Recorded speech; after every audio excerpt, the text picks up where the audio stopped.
Welcome back, guys, to the PokeRadar podcast. This is PokemonRadar here. Today we have a very Enlightened Bulbasaur. Oh, sorry. I thought you were doing one of those things where you were asking me to say my name. that's perfectly fine. We have a special guest who is very excited to be back. Obviously, Enlightened Bulbasaur, Yeah. who you may remember from the very first PokeRadar podcast, the one that willingly and just jumped in to have an open conversation with me, and is what started it all. So it was still, honestly, that was my favorite podcast. No hate on all my other guests, but that was my favorite podcast because it was like I didn't know you We at didn't even all. know it was yeah, and we didn't even know it was a podcast. It was a Right, totally random conversation. We both just taking a leap of faith and we just start chatting it up with each other. And then it became the origin of your podcast. It's right. so funny how that worked out. Yeah, it was so organic. Your story just like resonated with me like greatly. It got me so excited to talk to other people. It was awesome. So thank you for that. But um, Yeah, thank you for that. so since we all know your story and my story, we're going to talk about some market stuff today. Some of the most uh, popular and rare, impossible to obtain cards that you have somehow been able to get your hands on. And we're going to go into detail about how it was done, how much was involved to get it done, and what your thoughts are on it. Because Yeah.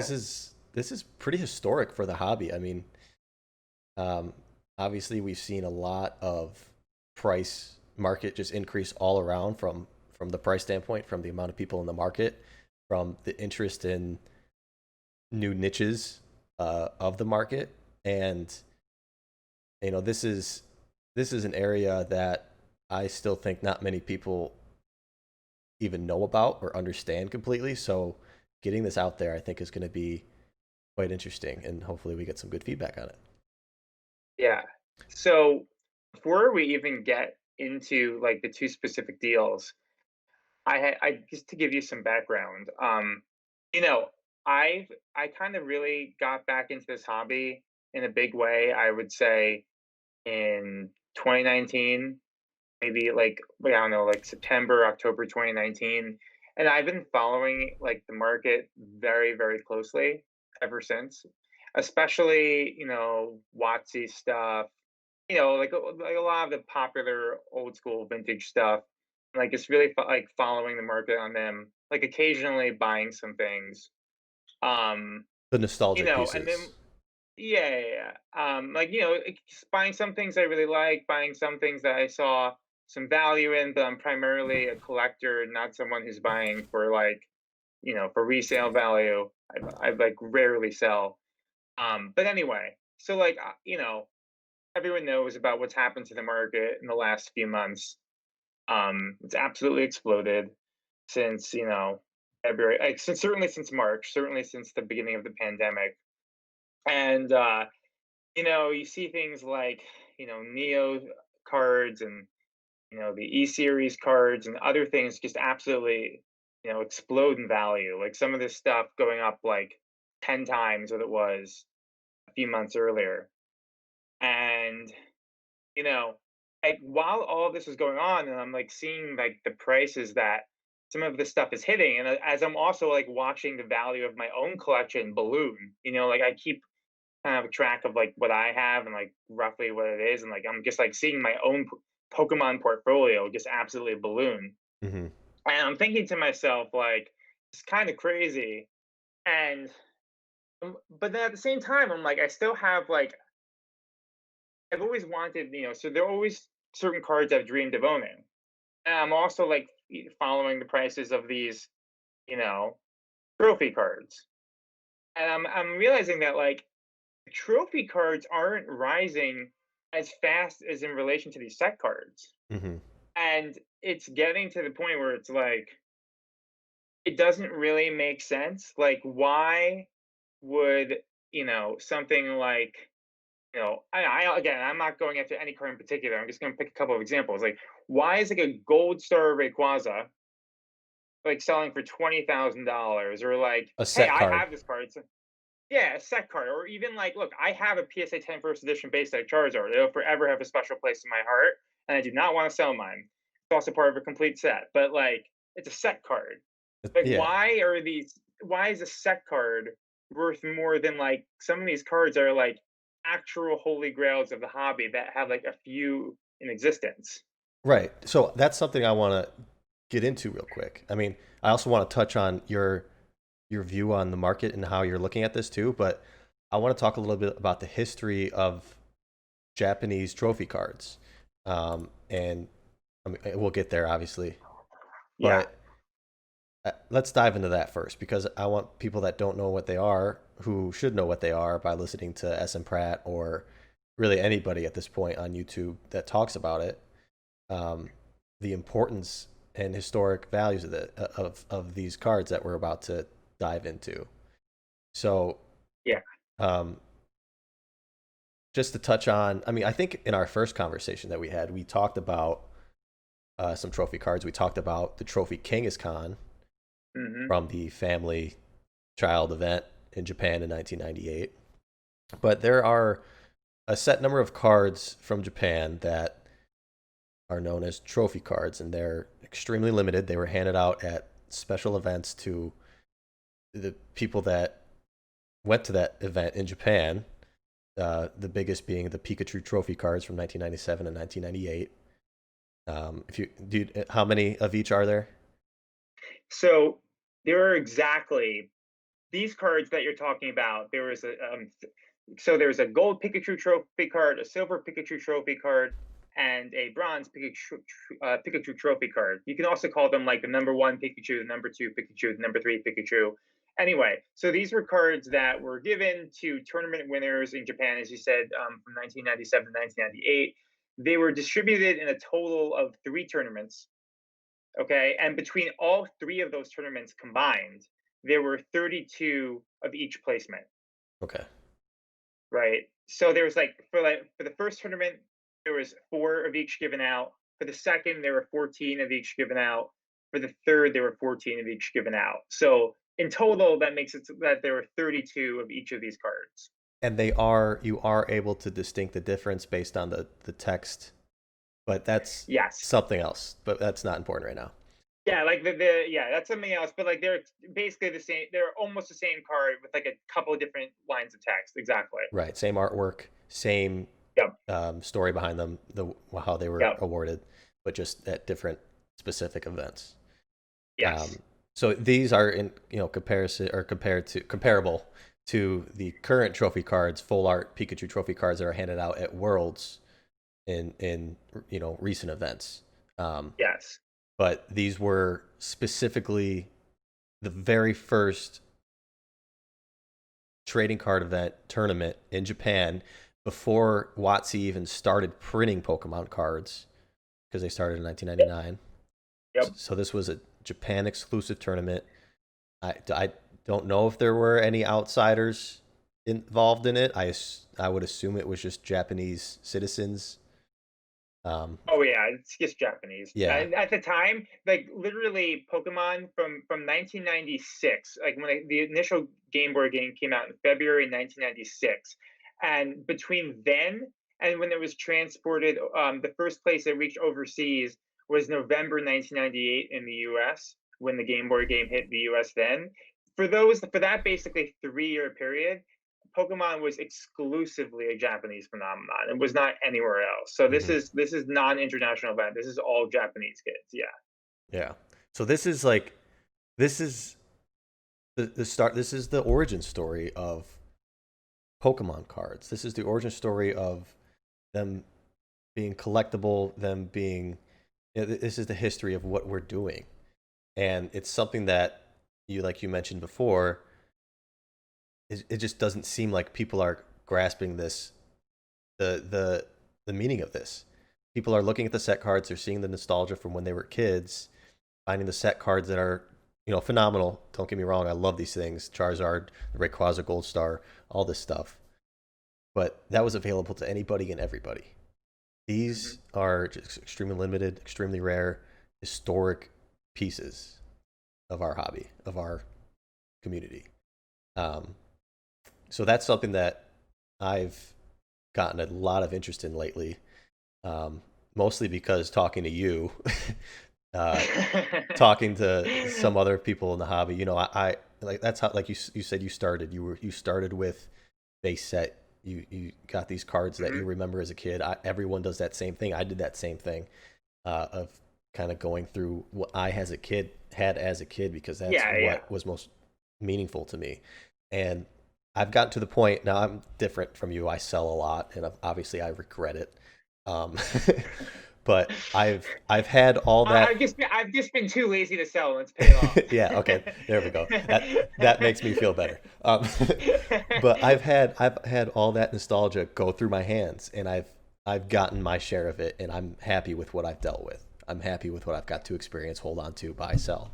But I'm at the point now where I'm so invested in the hobby, so interested in the hobby, that I'm finding myself interested more so in the history now than just my nostalgic feelings.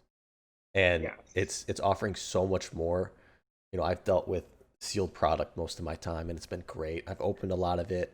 I've looked at it, held it, like it's awesome to have that feeling, but there's nothing very special about it, I guess, to a point, because everyone else is doing it. So Right. I don't know if this is just like a bougie thing that I want to get into and do, but it's yeah. There is a certain sense of there is a certain sense of elitism, like of wanting to have an experience like above what everyone else is Right. experiencing. Yeah. Yeah. 100%. I will say that, like, look, everyone when they get back, I think like most people have like a similar story in this sense that it's not Pokemon was something we loved when we were kids. At some for most of us, at some point we probably got out of Pokemon, and then at some point we got back into it when the nostalgia bug hits us. And like when we rediscover it, the thing we want to go for is what we knew when we were kids. Hmm. So for people certainly, around my age, that's often like the really early stuff. Like, of course, my first set experience was base set, and that will always be, in a certain sense, like the most nostalgic set to me. You got jungle and fossil and things like that.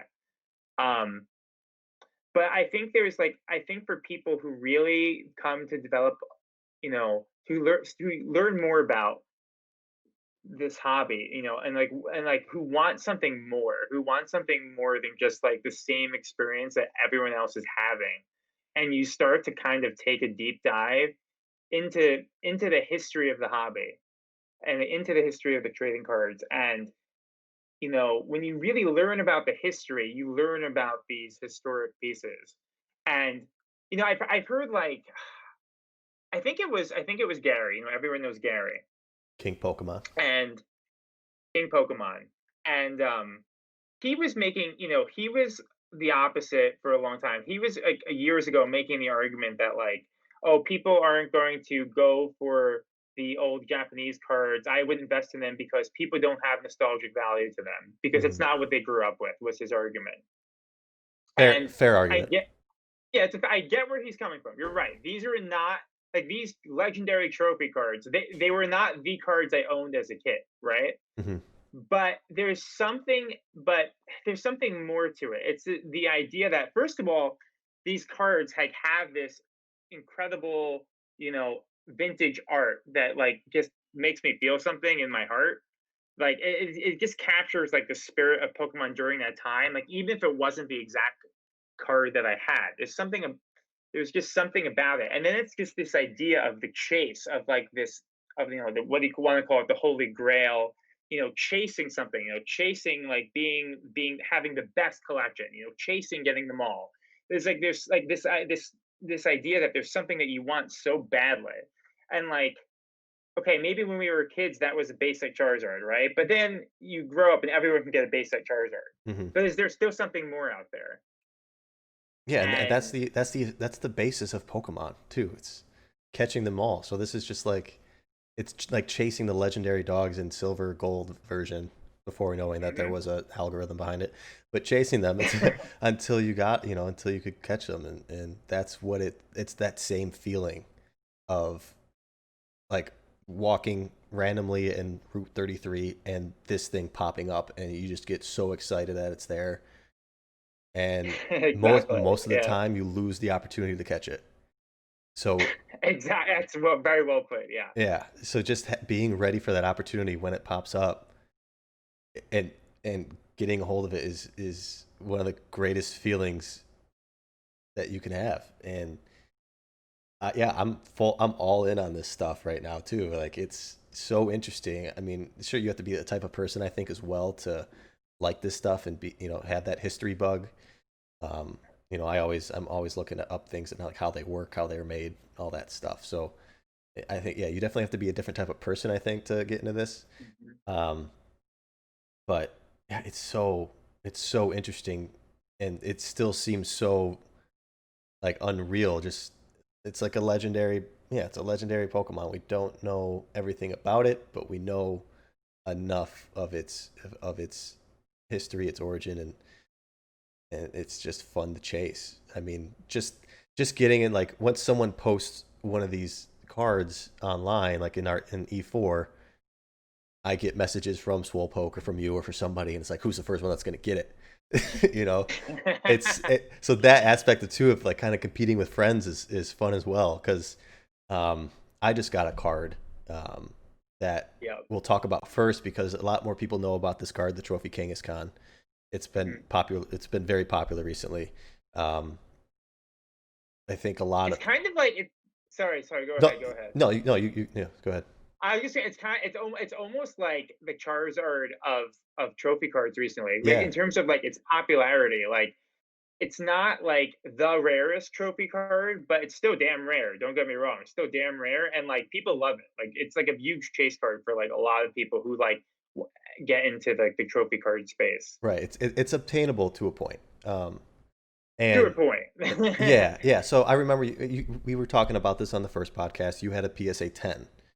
We'll Yeah. talk about that a little bit of how you got it, when you got it. But well, I think the popularity. I think I had something to do with the popularity of this Pokemon, which feels nice to say with this card, because as Yeah. many of you know, one recently sold on eBay for 27,000, a PSA 7. That was mine, Mhm. which I mentioned Yeah. in one of my earlier podcasts. But I bought that from Japan. I was so happy to own the thing. Got a warm welcome from you to be a part of the club, part of the Kangaskhan club. Yeah. And I threw it up on eBay just for fun at a price that I didn't think I would get, and I just was getting offers from like that I couldn't turn down. So I ended up selling it for 27,000, which was an incredible sale. People were talking about it all over the place, and it. I think from that point there was like 4 or 5 buy threads that popped up for the card um, on E4. So it I'm telling you, man, the more these things sell, the more people want them. I already know of someone who, because I can tell that their interest in the Trophy Kangaskhan perked up just based on like what was going on yesterday with that conversation. yeah. So So yeah, yeah. again, like I said before, I've sold a lot and I've regretted every bit of it. That was one that I regretted right away. Even though it was a great sale, I made a lot of money on it. I did fine. But when these buy threads popped up, somebody finally posted a link to one at a Japanese store. It might have been you. I don't recall. I posted some of those things before, but I don't think that was me. Okay, so it got posted in this guy's buy thread, and it was just it was this shop that would not sell direct to somebody in the US. So people were like, okay, how do I get it? Who's a trusted middleman? How's this going to work? They had pictures posted. There was a couple iffy things about the pictures, but I wanted this thing so bad. Once I saw that thing, I contacted the website's middleman as soon as possible. I contacted the seller to send me more pictures, and it was like a rat race again with like these middlemen take time, especially of a card of this value, to actually just buy the card for you. It's so I contacted the middleman. This I know, card, and when you're going, sorry, when you're going through, just to give people perspective, like when you're like trying to get something that you really, really want, and you're dealing with these middlemen and these Japanese sites, it is excruciating because it's like 5 minutes feels like an eternity. Because like right? you know that like 5 minutes gone, someone else could get it, Yeah, and and and like they're yeah, so they're like I think 9 hours from Eastern time zone. So you send an email, you're getting a response at 10, 11 at night. yeah, So that yeah, exactly. like you said, the timing is just it's crucial. And yeah, so when I knew I wanted this thing, Again, it's also very sketchy, just the way it seems. I send these guys my credit card. They put, I'll be open. I mean, this is public information. The card was up for like 2 million yen, and Mhm. the middleman that they use, which everyone can look up, they charge 10%. So with everything said and done, it was like $23,000 that was on my credit card, Yeah. and they hadn't even purchased the item for me yet. So I'm sitting there with a notification on my phone with my card, or with my credit card statement showing this huge amount, and Nothing show for it. the people that I told to buy it haven't even obtained it yet. So I It's wait. crazy what we do for these things. Yeah, It it's really is. unbelievable. I mean, that's like another perspective here is like I struggled paying that much for a car, but when it comes to a Pokemon card, a market that I am so invested in, so knowledgeable about, Mhm. I'm confident in, I had no problem with it. Like Yeah. I was like, this, I'm doing this. I know it's gonna be fine. But again, still sketched out that the middleman's gonna screw me or something. But very professional service, great communication. Very happy to work with them. So that took 3 days for them to even buy it and let me know they got it for me. So that was like the first whiff of relief. Like, yes, I got this thing. I know like five other people were trying to buy it. I'm sure.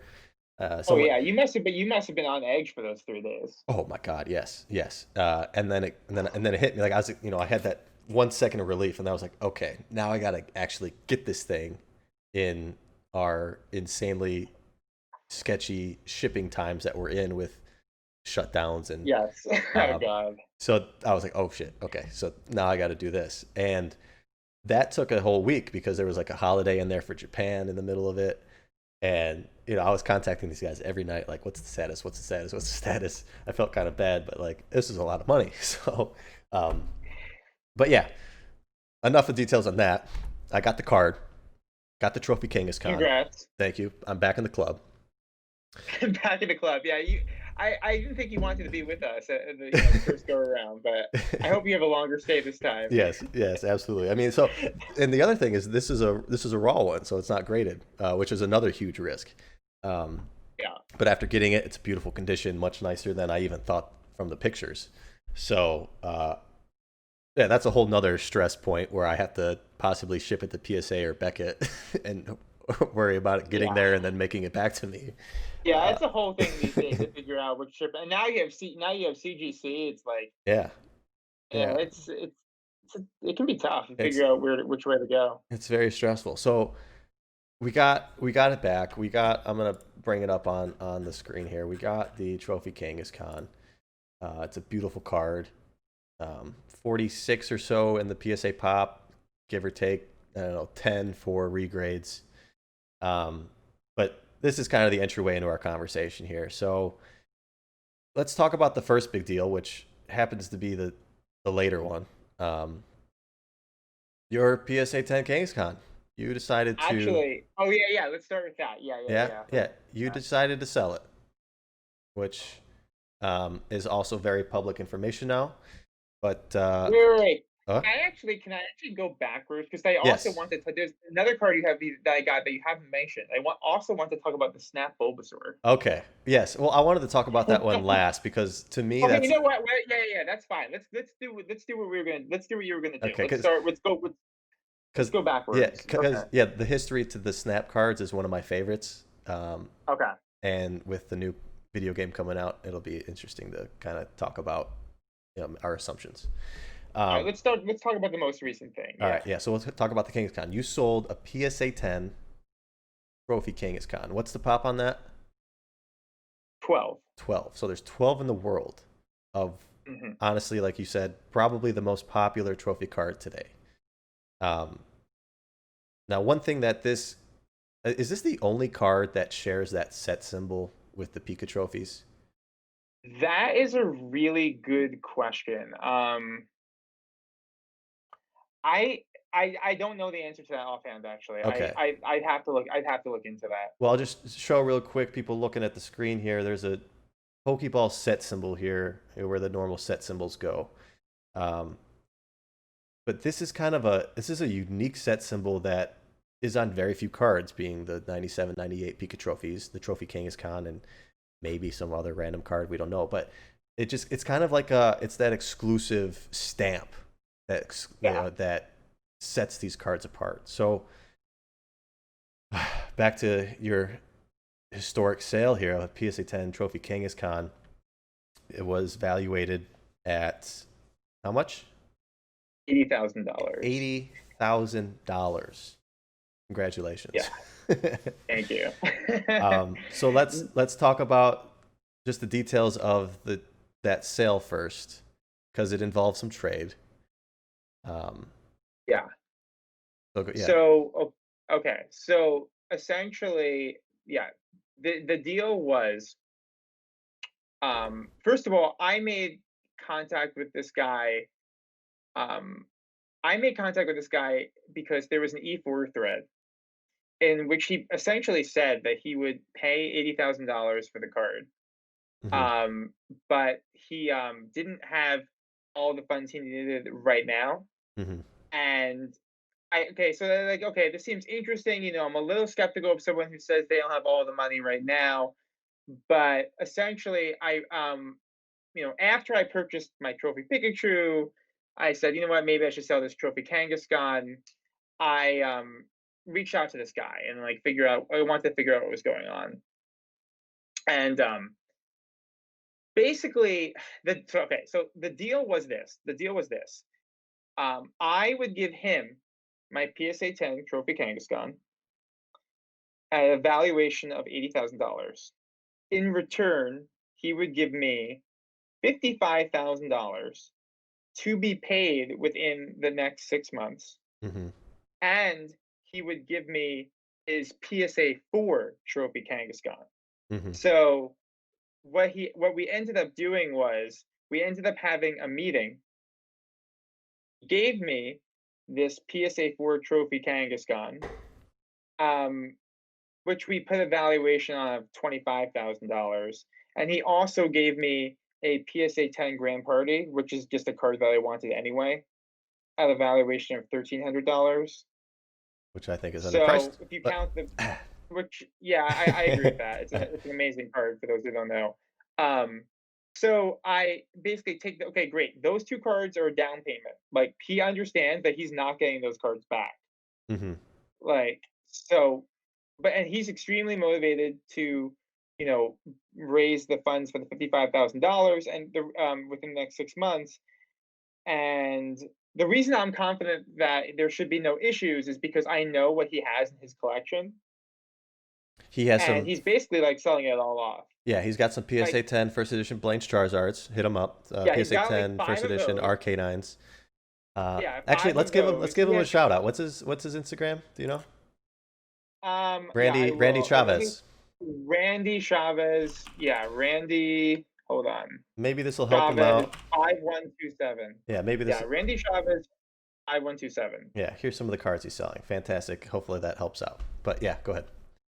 Yeah, yeah. So he's got like I said, five of those Blaine's first edition PSA 10 Blaine's Charizard, five of the Arcanines. I think it's like a complete PSA 10 first edition Gym Challenge set. Which on its own, honestly, if he like got the fair price for that, would honestly pay for the Kangaskhan. Hmm. Um, and he has like other stuff too. So at some point it's like it's an unusual deal, but you can put your faith in the person. And the fact that he's giving me this down payment, I'm not too worried about him being able to like pay the funds in 6 months. Hmm. So yeah, that was the deal. $55,000, and I got a PSA 4 Kangaskhan out of it. Have you Now, have you done any? Was there any conversation about if he's late on the payment, a revaluation of the 10 or? yeah, I can get into the details about that as well. So basically, here's what we determined in terms of if, let's say, he doesn't pay up within 6 months. Basically, what we would do is whatever the remaining balance that he would owe at that point is. So, Mhm. like, let's say, for example, come 6 months from now, he still owes $20,000 to the card. I would charge a 5% monthly interest rate Okay. on the remaining balance Yeah. of that. Very And professional. basically, essentially, we would do that until he pays up. Now, yeah, I mean, that's essentially how it would work. Okay, yeah, that's very professional. I think very standard for these type of dealings. So yeah, that's good. I think because there was some feedback on the E4 thread about how this was going down, but when it comes to cards of this value, there's contracts that are made like this regularly. So I think that's a very fair standard deal. Yeah, and I will tell you, like this. So for those like on the E4 forum, after this deal was made, the person I made a deal with, he posted it publicly, Hmm. and I think most people were very cool with it. Like most people were excited that a deal like the details of something like this could be shared publicly because Hmm. usually deals like this are kind of kept under wraps. Yeah. Um, but like there was some backlash. All I right. think there was a couple people basically a couple people saying, "Well, for how can you say this was a real this is a real deal when like it hasn't even been fully paid for yet?" And other people, I think, saying like, "Oh, you can't just call this a new market price when you know it's just one sale." Which, frankly, I agree with that point, right? Right. Like Yeah. Yeah. Yeah. one sale is not a new market price; it's just one sale. Right. And by the way, when we say $80,000 evaluation, $25,000 evaluation, it's kind of irrelevant, right? Hmm. The only deal that actually happened was the trade of the PSA 10 and the PSA 4 Kangaskhan with $55,000. Yeah. So really, the 80 and the 25 are kind of irrelevant numbers. Yeah. Yeah. They're Um, based off of the little history we have. The PSA 7 selling for 27, the PSA 9 selling for 38. Um, yeah. So that's just yeah, that's how art works. It's what people are willing to pay at that time based on their interest, market interest. Rare. Yeah. That's how it works. yeah, exactly. Exactly. The thing people always say is like with cards this rare, like there's no market price. It's true. There'll never be a true market price for these cards when the sales are as infrequent as they are. We just have some data points. That's all Mm. we really have. Yeah. Yeah. I mean, Um housing market, you buy a house, they take 30 years to pay it off. Does that establish a new price? Yeah, it does, because that's how it works. So, yeah, I mean, there's just there's little comparisons here and there, but yeah, it's like you said, it's kind of arbitrary, but that's how this world works with collectibles. yeah. So what's your mindset behind? I mean, thankfully, you're still in the club. You down, Stay on the club. you're still in the club. I yeah, go ahead. You downgraded from a 10 to a 4. Yeah, You know, a steep drop, but just a few numbers. Um, yeah. but yeah, we kind of talked about this privately about our feelings on just being able to own this type of card. It's almost like there's only 12 tens. It's impossible for everyone to own one. It's impossible for everyone to own any type of condition of the card. So Yeah. just being able to own the card at any condition kind of still satisfies that need for it, especially if something this rare of this value. Um, Absolutely. yeah. Like, yeah, that sums up my feelings exactly. It's like, with when it comes to something like, and again, I don't want to feel like I'm attacking this card because I love this card. It's like the ultimate nostalgia card for me. But something like a Charizard, right? Like anyone can have a Charizard, right? Like if you just want to have like an unlimited, whatever, near mint Charizard, fine. Anyone can have that. But, like, so if you want exclusivity, you need something like PSA 9, PSA 10. Like, you need something that kind of validates this Charizard is above other Charizards, you know? Hmm. But when it comes to something like a trophy card, it's really just about it's really about having the card. Like, Yeah. that's the thing. Like, not it's like so few people get to have any of these cards.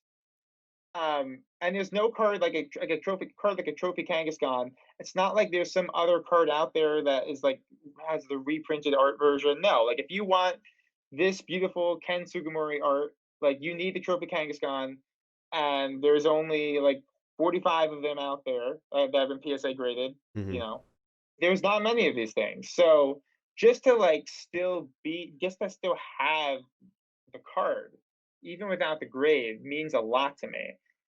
It means a lot, and I would tell you, like, the PSA 4 copy I received, for those who have seen it, has, like, a beautiful front. Yeah. It's it really is if you're like, the front of the card is a mint condition card. It's really just the back of the card. where if you like are looking for it and like you catch the back of the card in the right light, you can see it has kind of like a crease, Hmm. but it's only visible on the back of the card, and, like, the front is beautiful, and, like, I spend 99% of the time looking at the front of a card, you know?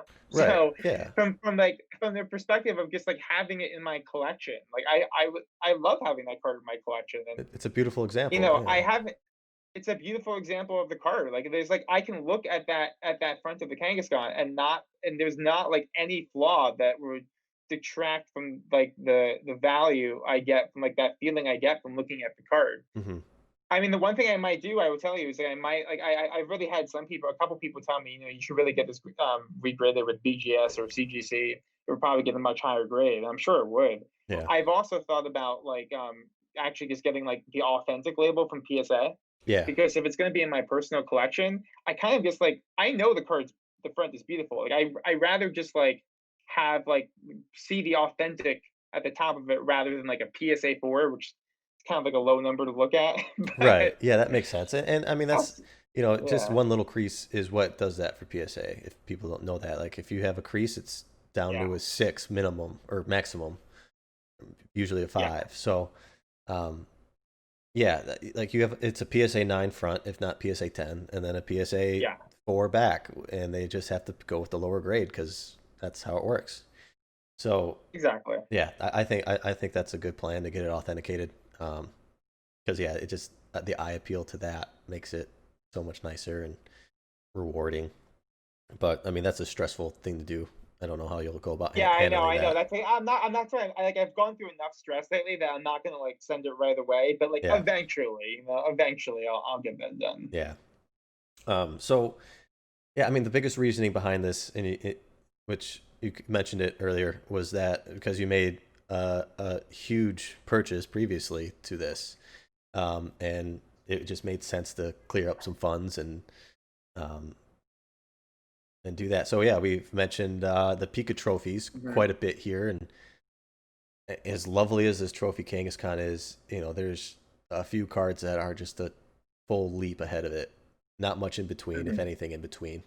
But these Pikachu trophy cards, 97, 98 Pikachu trophy cards, you you got one.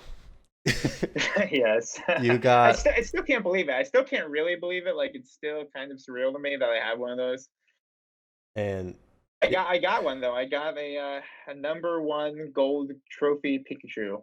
which is just phenomenal. I mean, again, I don't have any nostalgic attachments about this because I just found out about it a few years ago when I first got back into the hobby. But wow, I Yeah. it it hits harder than a first edition Charizard. It's it's something, there's just something special that you can't explain about it. There's just something about this card that you can't I really can't explain it. Like if you haven't seen it, like we have to like for people who are not aware of these cards, we have to like point them in a direction so that they can actually like see these cards. Oh, if you have like your screen up, you can go on my Instagram right now I'm there. and just okay, you're on my Instagram. I've got the card pulled up. Yep. Yeah. Like if you're just looking at this card, there is just something about it that just hits so hard. It's And that, yeah, it's that you know, raw old school fat Pikachu artwork. It's yeah, it's everything. Okay, so yeah. I'm just gonna give my little spiel about why this card is so Yeah. special to me. Yeah. Um, yeah, first of all, I would say that if we're talking about like the extra elite tier of um of trophy cards, like okay, like the Trophy Kangaskhan is like certainly like is really far up there. But when you get to like the highest of the high tiers, there's a top four. And the top 4 are basically the 3 Pikachu trophy cards and the illustrator. Yep. Number one, two, Those and are three. to me Yeah. 1, 2, 3, and the illustrator. Yeah. Those are to me without question the top 4 cards in the hobby. Yes. Um, and you know, like so why is this like the most meaningful card to me? Okay. Start with the fact that it's the very first trophy card. Okay, it's like when it was the very first card. Like if you're looking, by the way, I made this. I me I don't you. some people might know about it. Like, some of us who are really into trophy cards have made like a master list of like all the rarest cards in the hobby. And like, if you look through this list, like it goes in chronological order. And the first card on the list is the Gold Trophy Pikachu. It's like the first card, the first special card that was made that was like not a set card. Hmm. And um, the fact that it like represents everything Pokemon is about. It's like it's the idea of like being the very best. Yes. Um, the idea, number one, it has like it was awarded to like to the winners of the trading card game, like in competitive battling arena. Which to me even sets it apart from the Illustrator, which is great. The Illustrator was something that, first of all, incredible card, right? Mhm. Incredible card. Yes. It was given like the Illustrator winners, and it was mailed to them. It was mailed to them, and it would come in like an envelope, right? Hmm.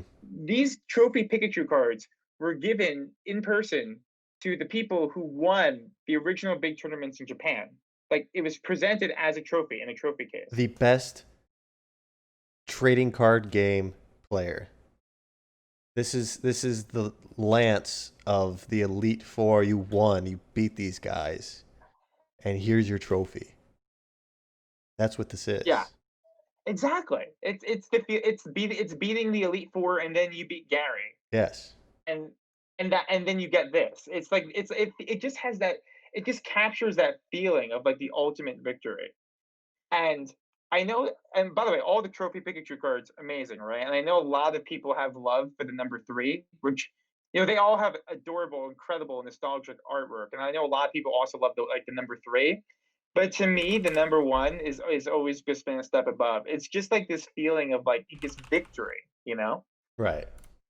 It's just hard for me to explain. I mean, maybe people can relate to what I'm saying. I don't know, but that's just how I feel about it. I feel really strongly about that. And if I had like wanted to actually get like any Pikachu trophy, like a number two or a three, I probably could have done that earlier.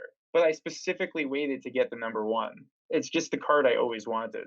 Which I Um, kind of fought back on you with that of saying, dude, if there's one available in any level, like one, two, or three, you gotta get it.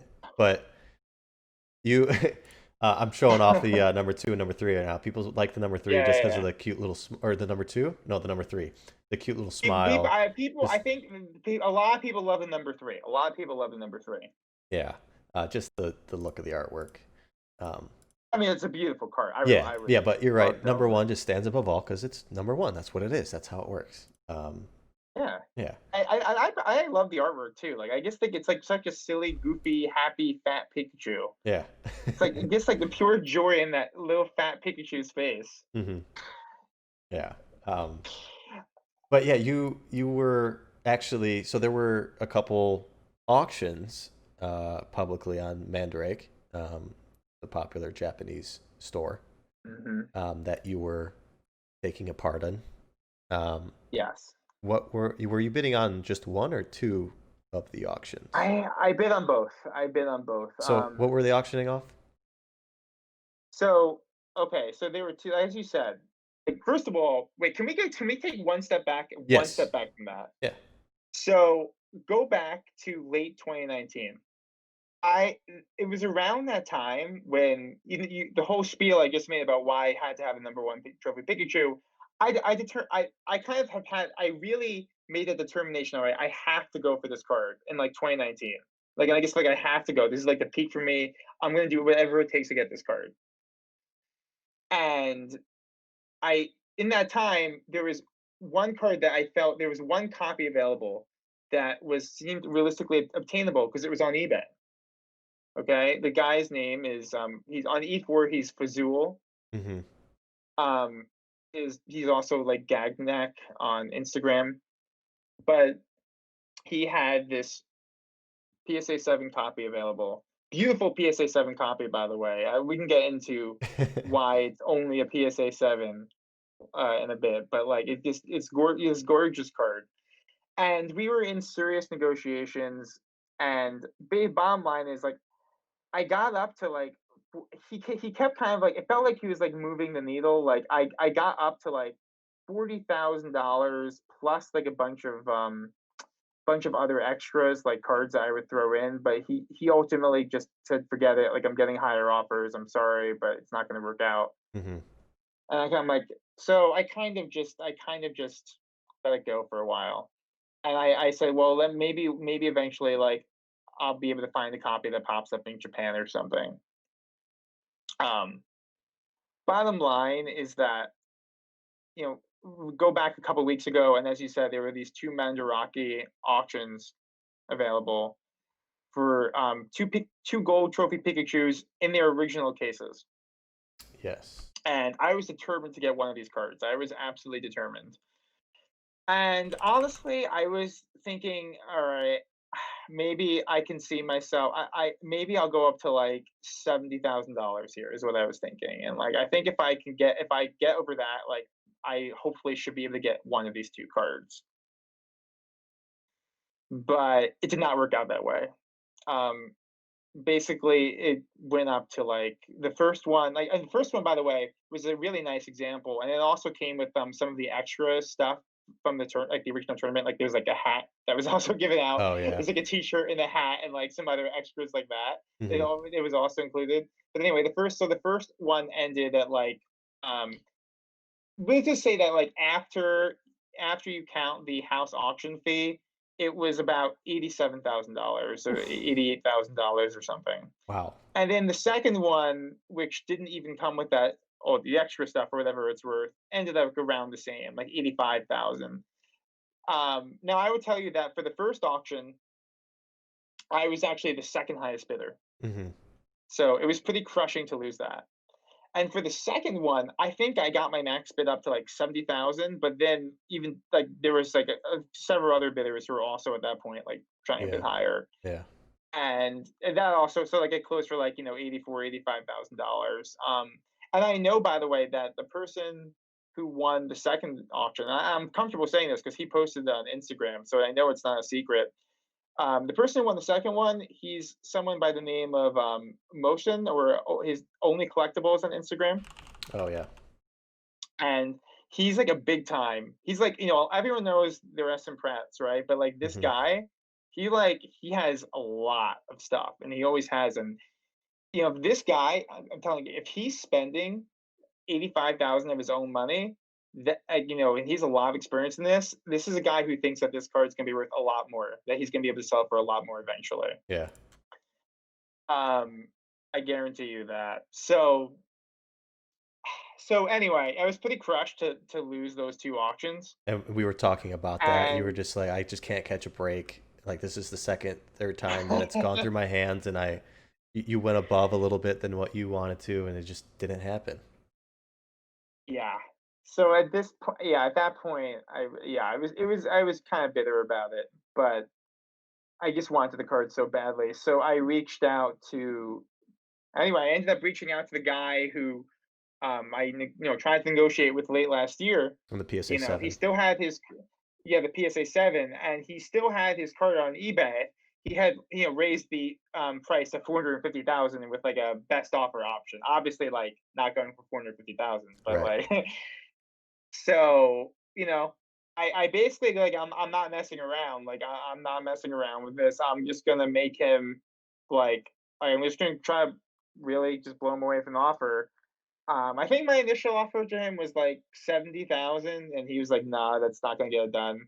Hmm. Um, anyway, we ended up settling around what it was $86,500, Wow. and it got it done. Wow. Eighty-six thousand Is five hundred that is dollars. this going to be the first public posting of that?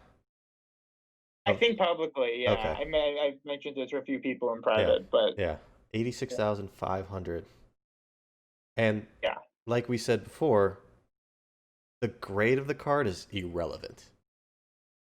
yeah. Irrelevant. Sure, you get a little premium on a higher grade, but Oh yeah, a you little bit, yeah, but like it's owning not the thing. It's like people are so used to set cards. They right. think like there's this different, like this tremendous. Oh yeah, PSA 10 versus like was is the only thing, or if it's like a PSA 8, who even cares? It's like it's not like that with trophy cards. You just want the card. Hmm. That's kind of how I feel about it. And And what was it like to have that thing in your hands for the first time? It was amazing. Like it's still like it just it kind of like it just tickles me. Like whenever I take it out right now and just look, I get when I got that card and I brought it back to my home, Hmm. I literally just.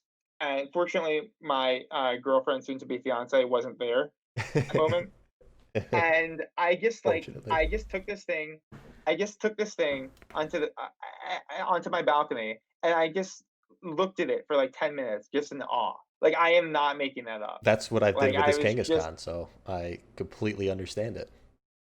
yeah, maybe 15 minutes, just like staring at that thing, Hmm. and I was just like, it's just like this incredible feeling. Like it's still like gives me goosebumps, like just thinking about the fact that I own this card. Yeah, it just doesn't seem real.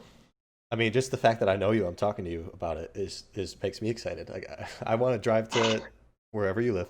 I know where it is, I'll and say the greater New York the area. greater New York area, and just be able to hold it. I just like it's like even that is something that once people start understanding the historic value behind this thing, just the chance to see it in person is special.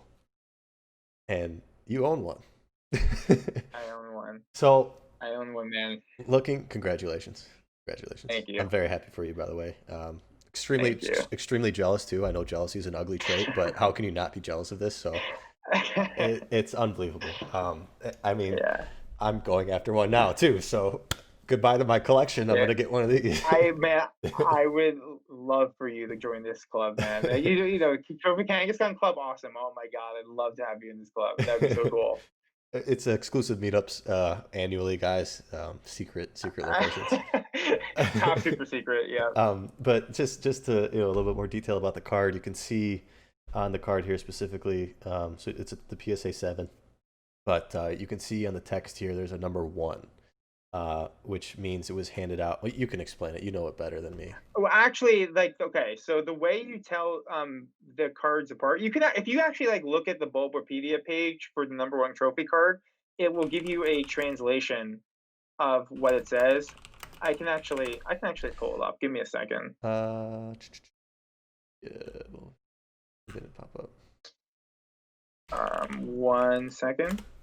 Okay, so basically, I have it right here. Here's what it says on this card. It says the Pokemon card game official tournament's champion is recognized here, and this honor is praised. This proves that the person who possesses this card participated in the first Pokemon card game Best in Japan deciding match. That's the translation. Now, if you want to know the difference between this version and the other two versions, um, you have to turn to the end, the last line. So with the first tournament, it has the same first line. The Pokemon card game official tournament champion is recognized here, and this honor is praised. It says by presenting this card, you may gain preferential entry into the Pokemon card game official tournament. So that's a slightly different second line. And then like the third tournament, it's almost the exact same thing that's on mine, except it said instead of first Pokemon card game best in Japan deciding match is a second Pokemon card game best in Japan deciding match. That was probably a mouthful, but the Hmm. point is that like it's just like a very subtle text difference. That's like the only difference between these three versions of the card. But again, like in total, there were only 32 total of these that were handed out between all three tournaments. Right. So if you So don't read Japanese, the way to tell it is by that number 1 or number 2 on the card. You have the number 1, exactly, which was exactly. so Yep. the number 1 is from the second tournament, the Lizardon Mega Battle tournament. Yep. The first And one, Lizardon is Charizard in Japanese for those who don't know. yeah. So even like that attached to it makes it a little bit cooler in my mind. Yeah, Um, I know. and then Yeah. the third, what was the third tournament called? The one that has a number 2 on it. Kamex Mega Battle. So the That's comics Mega Battle. Okay. which is Blastoise. Okay. And then the first one was just like called the Pokemon card game Pokemon official card game tournament. official tournament or Yeah. whatever. Yeah. So that's just an interesting fact if you ever see one and want to know. Now, obviously, the first one being the first is kind of in its own space. Being it's also separated by a year. The first one was handed out in '97. The other two tournaments were technically in So '98, right? That's actually not technically completely correct. Okay. So, okay, so this is the very common misconception. So, the first tournament took place in around the middle of 1997. Okay, Hmm. so solidly 1997.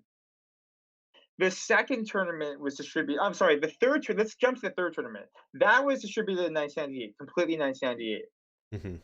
The second tournament, the cards were actually distributed um, sometime, depending on which card we're talking about. Some of them were distributed in late 1997, and some of them were given out in early 1998. Okay. So even though like PSA will just label all of the 1998, and even though colloquially like people will just say 1998 version, Hmm. a lot of the ones with like my ones with like the one on it, a lot of those were actually given out in 1997. It's just a very technical point, Yeah, but just yeah. and unfortunately indistinguishable on that card. So I appreciate that Right. PSA is safe with it and calls it 98, but that's Yeah, yeah yeah, a little extra information there. So, yeah. um, but knowing that yeah you got the one is the Lizardon, the Charizard tournament, the three is the Camex, the Blastoise tournament.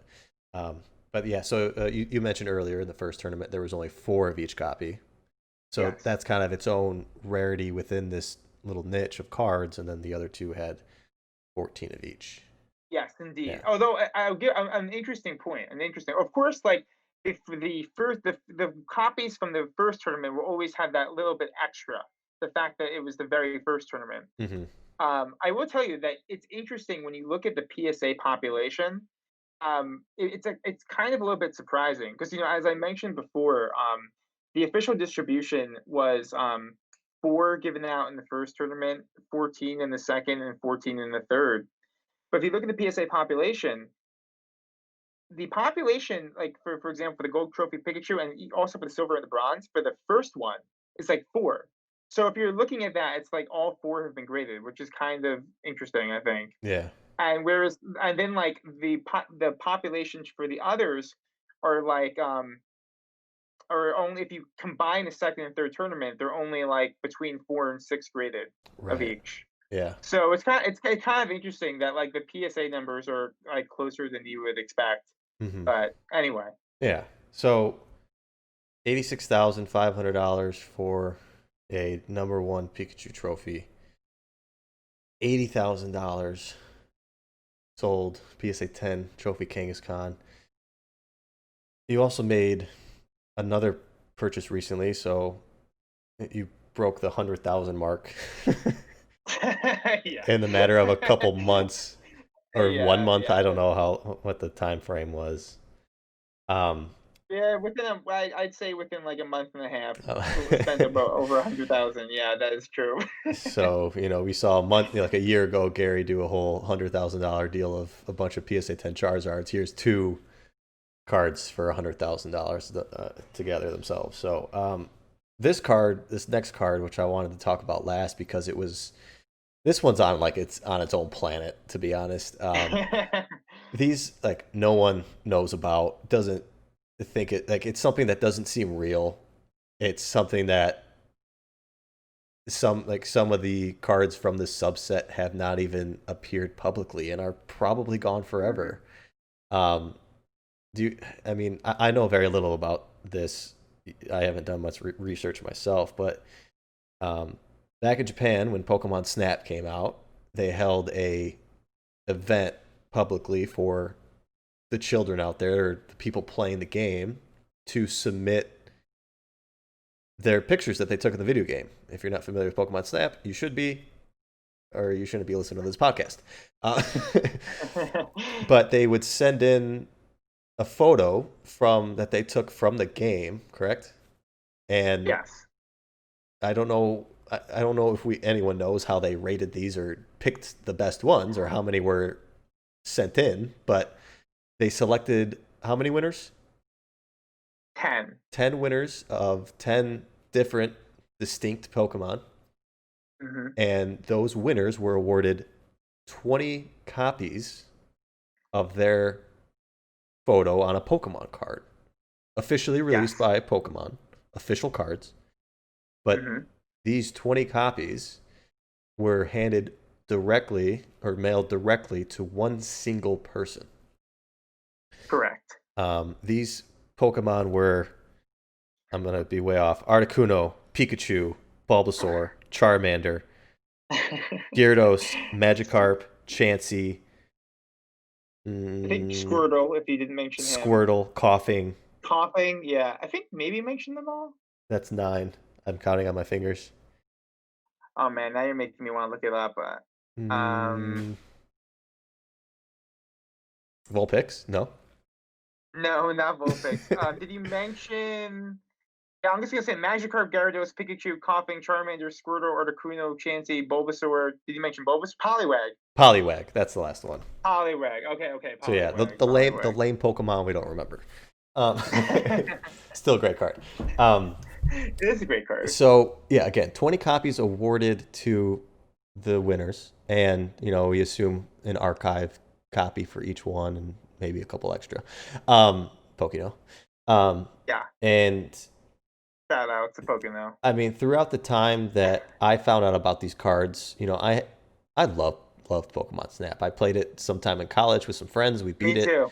It's something that I enjoy going back to when I have my N64 out and just playing through. Um, It's actually a cool they're game, man. they're releasing a new one for the Switch. So Hmm. I think these cards are going to kind of come out in popularity more so than they already are within the community that we're in. Hopefully, Yeah, reaches out to I, more I people. agree that I agree that the new game has the potential to bring more attention to the snap cards. Yeah. Yeah. So these, Um. I think there's only Yeah. been two that have not or surfaced publicly. The Pikachu and the Magikarp. There's Um. Pikachu promos that have the same art. Yeah. Yeah. So just to okay. So just to clear up. Yes. Basically, okay. So the Magikarp we know has never surfaced. Let's just start with that. Like Hmm. the Snap Magikarp has never ever been seen publicly. Like Hmm. that already gives you some idea of how incredibly hard to obtain these cards are. Because when you think about it, why this could happen, if you have 20 copies of a card that were ever made and you give them all to one person, that one person just may never put these cards in the market. They may have lost them like over like years ago. A flood, a So fire. a flood, something, they could just be gone forever. I mean, could just be someone who just has them in their basement and like they never think that like to go check on them again. They never like think about like the value of these cards. There's a million reasons, but Hmm. it's why these cards are so hard to obtain. And as you said, I think the Snap Pikachu. I heard something about the Snap Pikachu. Maybe there being a sale, and like I kid you not, I heard something about maybe there being a sale in like the year 2005 Mm, for one of these cards. But it's maybe, but it's essentially like never been seen. yeah. Um, and basically, if you look at all these cards, they're just impossibly difficult to find. Like PSA populations for these cards range anywhere from 0 at the low end to 4 at the high end. Like Hmm. the no oh, I'm sorry, with one exception. The one exception being Poliwag. Right. Because the Poliwag winner, the person who had been given these 20 cards all these years ago, I think it was like 4 years ago or something. This person came out and was like, "Yeah, I'm just gonna sell off all my Poliwags." Yeah. Not a very smart business decision. Because if Yeah. this person had just kind of milked it, right? If he had just said, "I'll sell one Poliwag every 5 years," he probably would have gotten more for one Poliwag than he got for all of his Poliwags at the time. Yeah, and I remember like first kind of I was just entering the hobby and hearing about this, and I they didn't sell for much, but Right, like three. I think they were selling for like maybe like 3 or 4 thousand or something like that. yeah, I mean that was way out of my range at the time, but yeah, like that's so cheap. I know it's ridiculous when you think about Like it I know now. I Like just know it's one of 20 Poliwag, cards. I know it's Poliwag, but you guys gotta understand this is a snap Pokemon Snap card. Like it's got its own special symbol on it. It's got the little camera. Like it's from the game. It's so cool. I But yeah, know, so I those know. those all sold, and then I know a coughing sold earlier last year, like a BGS 9.5 or something for like 13, 14,000. Hmm. There's an Articuno that's been up on eBay for like 50 some thousand forever. Well, that one sold. Oh, it That one did? sold. It did, yeah. Do you know how much? Um, I don't. I mean, honestly, it's just one of those things where like I know who bought it. I mean, Hmm. but he's very public about it. It's like Pokemon Goose or something. Like if you looked him up on Instagram, um, I'm gonna get his Instagram. Pokemon Goose. Pokegoose, Pokegoose. If you look up Pokegoose, you can see he bought the card. Oh, Um, yeah. PSA 8. yeah, PSA 8. And it's I have not like reached out to him to like ask him how much it costs just because I don't know him and could it's have, but I just haven't. it doesn't even have the Pikachu Um, riding on its back. so anyway, So but yeah, yeah, I mean these cards are back to like your card. no, I was just I wait, what was my train of thought on that?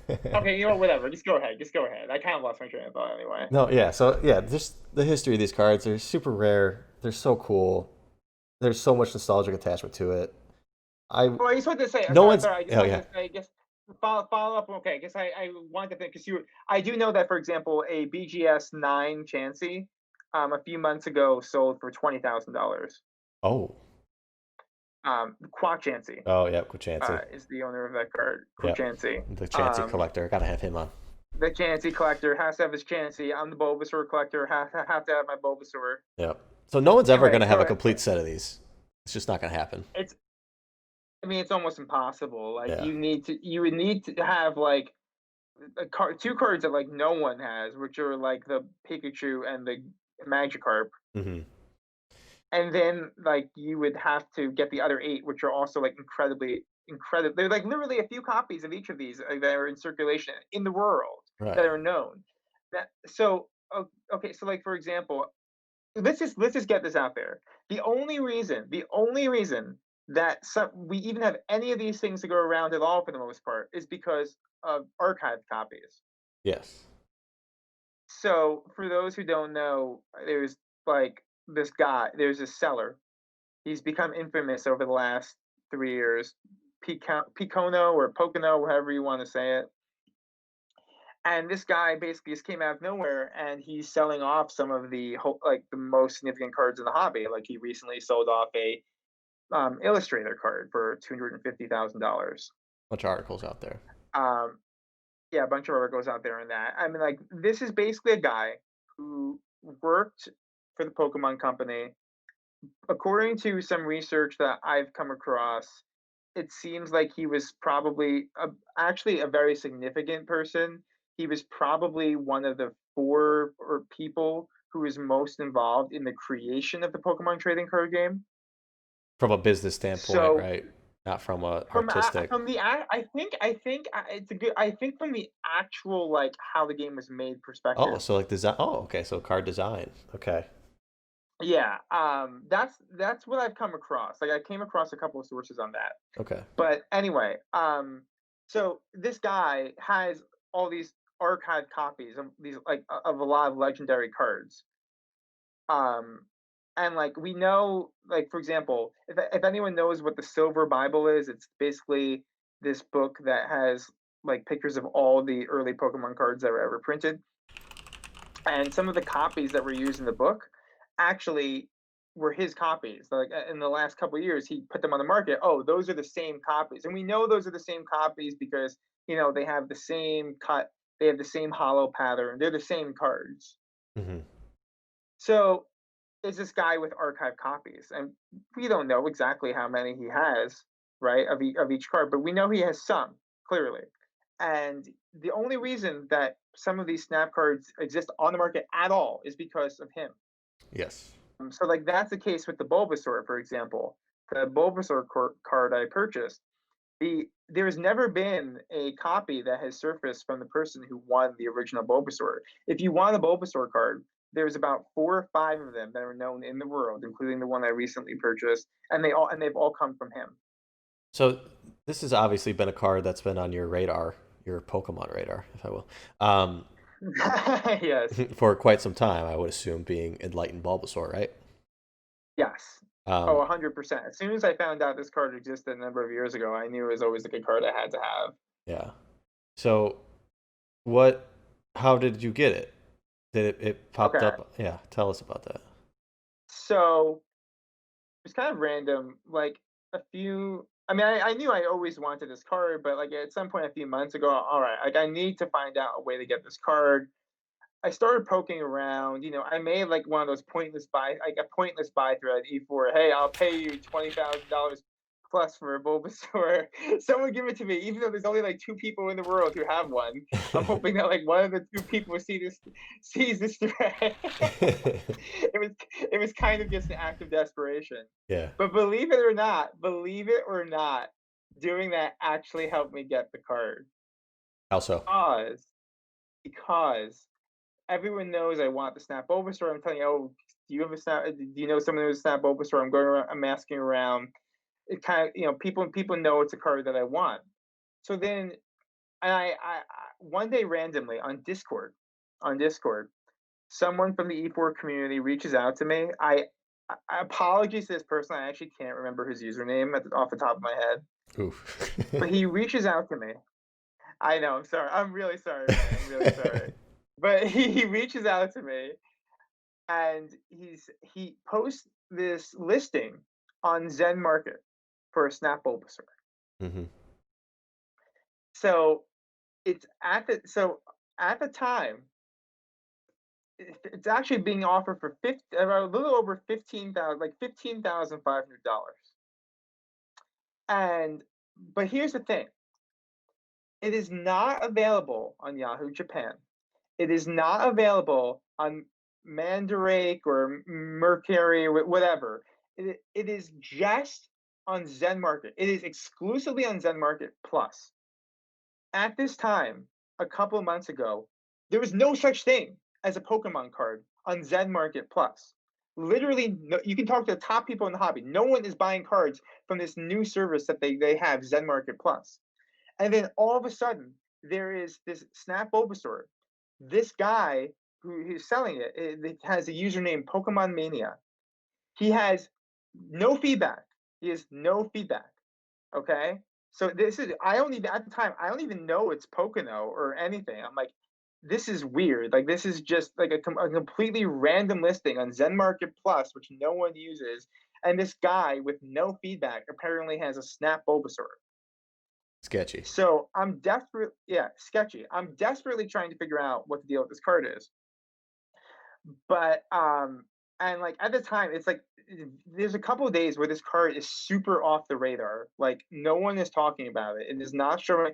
Like no one posts about it in the giant auction thread in E4 or anything else. It is no one's discussing it. It is very off the radar. Because It was really nobody just would this guy. dare. Because whoever first saw that wanted it for themselves. Because it doesn't I'm pop sure up. that's true. Yeah. Yeah. So like, there's no public discussion of this card appearing whatsoever. And I'm talking to some people, trying to figure out, hey, does this look legit to you? Like, is this something I should do? Am I going to be throwing away $15,000? Bottom line is that everyone who I get feedback from says, yeah, it looks completely legit. No one knows this. They say it's kind of weird that like I would have expected this copy to come from Pocono. He's like the only one who sold this, so it's kind of weird that it's not just like on Yahoo Japan through Pocono. Hmm. But I mean, it looks like a real copy. So I'm like, all right, I want to try to buy this card, but I would like to have buyer protection in case I'm just sending $15,000 to a complete scam artist. Hmm. So I'm like trying to figure out like if PayPal is going to be able to protect me and all these other things.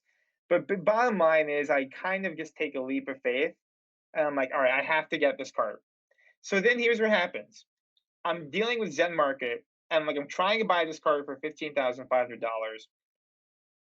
And then I have to like verify for anyone who's dealt with Zen Market, probably not many people, like for high value items, they want you to like verify who you are.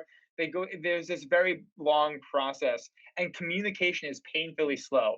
Like I can have one follow-up question and I'll have to wait 24 hours to get an answer. Hmm. And then like so it's a painfully slow process. So during this process, after I already gave them the money. I said, here, the funds are in my account. Please buy the card for me. I'm asking you that you have my money. Please buy the card for me. And they're delayed.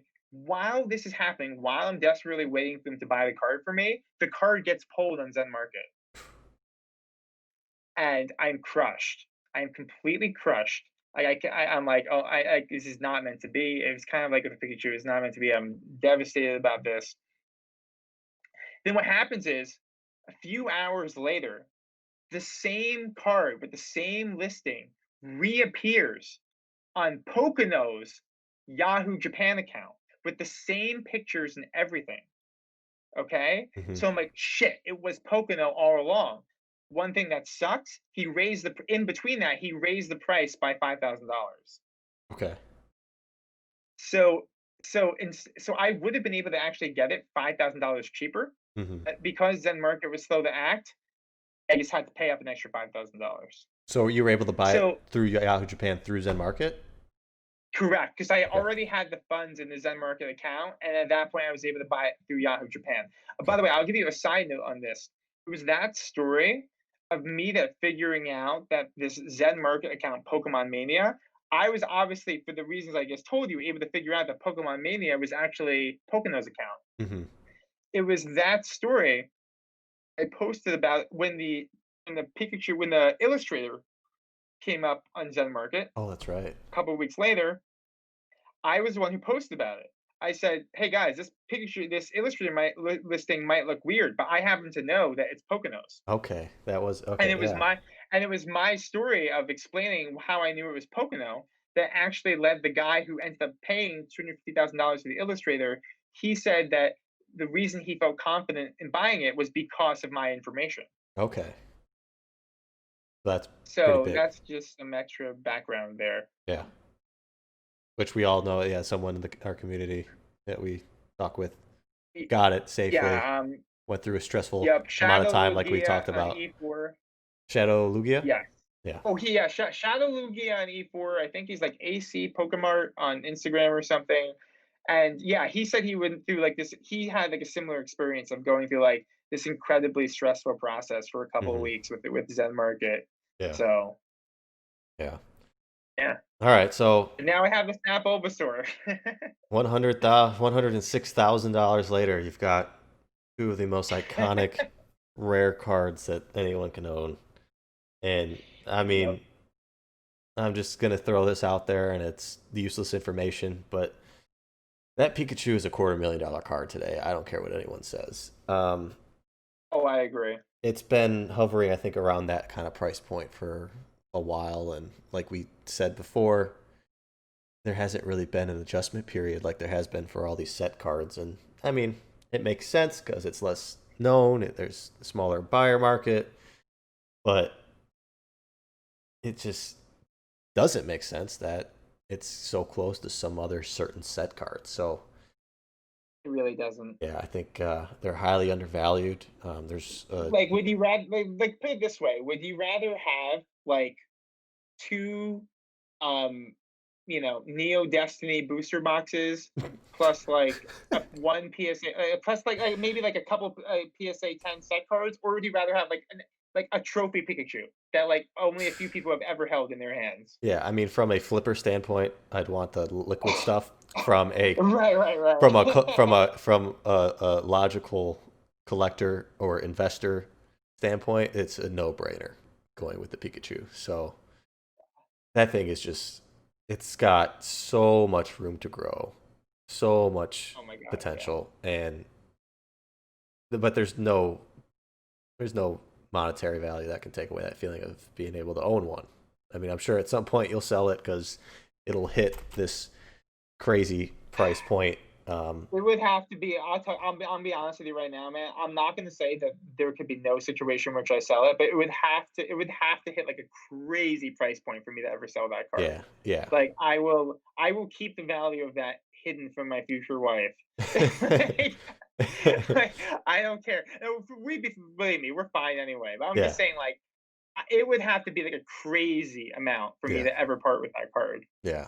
I mean, that's the thing. This card is, we don't. I don't know where they all are, but 98% of them are in the hands of people who feel the exact same way. So, Oh, 100%, 100%. Like, that's why this card is just not available. Like, yeah. the So, only hope in a prayer you ever have of getting one is if you really scour Japan, and now if you're really willing to pay top dollar, but it's still going to take you a while to find one. mhm, But like, it's just like like you said, 98% of these cards right now are in the hands of collectors who will never give them up. right. And I mean, you can search it on eBay. There's a couple listed at $2 million each, and Yeah, rightfully so. So, rightfully so. Exactly. and there's a number two available at the moment that I would buy in a heartbeat if I had the funds available, but I don't think I'll be able to get it in time, and I'm trying to hold on to the Trophy King for a while, so I don't think I'm going to get there, but it'll just be my next build up, and I'm sure it'll take some time, but I hope I get a little lucky and get the opportunity. So I believe in you, man. I yeah, really believe that you'll get there. thank you. Well, yeah, I mean, this is a historic moment. This is huge. I mean, it's it's incredible to me to see something that's so enjoyable to do could be so financially beneficial, and just, I mean, even just outside of that, it's so I it's I amazing. mean, man, There's no it words is to amazing. explain this. No, there really isn't. Like, I truly feel blessed. Like, I Yeah. feel. I mean, for a lot of reasons in my life, but in terms of Pokemon, like, to have come into this hobby years ago, like, well, way before the boom. Some people might, if you I was on your first podcast, it goes back to 2009. Hmm. Buying it like with PSA cards and stuff. But like, I feel so blessed to have got into this hobby when I did, and to have all these amazing cards, and to just be able to like kind of build off of that, and like just leading up to this moment. It really just feels like this just epic moment of this epic achievement. Like I just it's just I like it's just unreal. Like, unless you have to just experience it to know what it feels like. It's just crazy, man. I feel really blessed. Right, and I think with something like this, you can sit down for a while and not even worry about what's next. Like, you did it. You did it. You won. Um, Thank- I mean, I'm sure there's always something else you want to attain, but I think you know, No, I this was honestly the thing. Like, I like explained, as I explained before. This was like these are honestly the two cards for different reasons.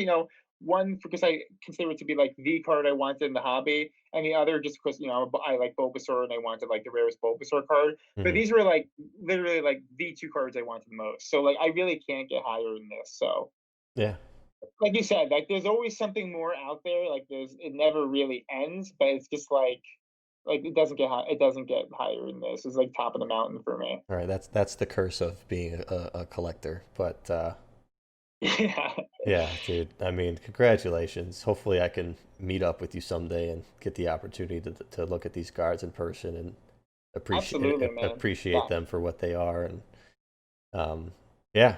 Well, I just want to thank you for your time today, and sharing all the information on this stuff. I think it's helpful to people that are interested in buying these type of cards. It's something that it, it, I've kind of somewhat figured out on my own. I've had help with other collectors that have done it, and that's been great. But yeah, it just sounds, you just have to leap into it. You just gotta go for it sometimes. And I know that's terrible advice, and I don't want people to get screwed, but the highest, yeah. high risk, high reward. In these I ha- cases, it's it's exactly. it's been true, and um, just phenomenal, man. I'm really, really happy to get the opportunity to talk with you about this, and share this with people. So, Yeah, no, um, I'm so glad I was able to share all this, like on your podcast. Like, I consider you a friend, and like, this is definitely the perfect way to get out a lot of this information. So I was really happy to speak with you about this. awesome, awesome. Well, I'm gonna cut it here. I know we could talk about plenty of other things, but I just want this to be the main focus of it. So, thanks again for joining. If you guys haven't listened to the first podcast ever, take a listen and learn about Enlightened Bulbasaur a little bit. But hopefully this kind of sparks some interest a little bit more in trophy cards, and just the history of the Pokemon trading card game as a whole. So, thanks again, man, and I hope everybody has a good one. Thanks so much for having me, man. All right, take care. Yeah.